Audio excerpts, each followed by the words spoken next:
that is now the discretion of Congress how they will define it, no?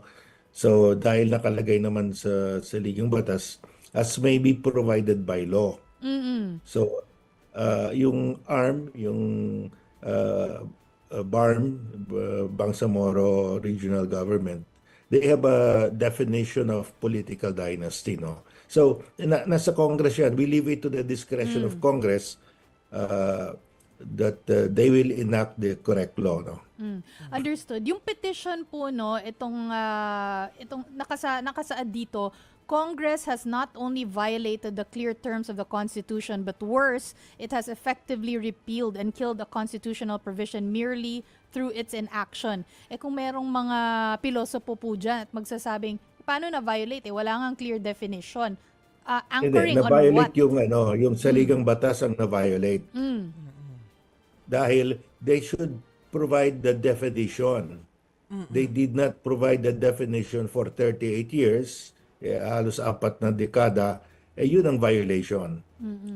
Kung sasabihin po ng Supreme Court na sa Congress na guys, kailangan nyo ng aksyonan ito, ano po ang magiging next steps or anong itsura po ng proseso po? Well, it's the process followed pag if they pass a law, no? Magkakaroon ng bill, goes to 3 readings, may mga debate yan, and they will approve it in a final reading. Katulad ng ordinary legislation. Okay. Sir, para lang po mas ma-appreciate ng mga nanonood sa atin, baka may mga nakatambay dyan sa mga tindahan na nakatutok sa atin.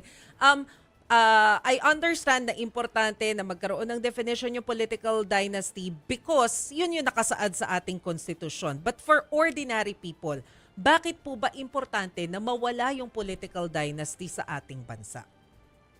Well, katulad na nakikita natin ngayon, ang mayor, the father, ang vice mayor, anak o yung asawa, walang isang pamilya lang nagpapatakbo sa municipality or city.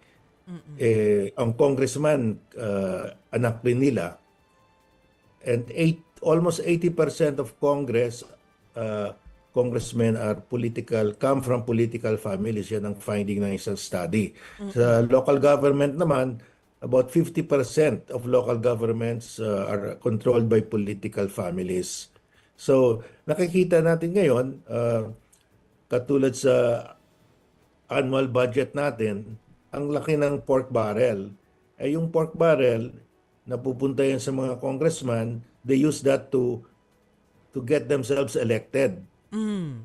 Once they're elected, nasa Congress sila ulit, tapos sa next annual budget, andun naman yung pork barrel, may panggasto naman sila for the election. So it's a cycle, no? And lumalaki yung pork barrel nila. But sir, with all due respect, nakita naman ninyo yung pork barrel ginagasto doon sa flood control projects, sa rock netting, sa mga cat's eye, hindi naman so overpriced lahat yan. So kaya walang nangyayari sa atin. Ang infrastruktura natin does not improve because it goes to waste, no? If not corruption.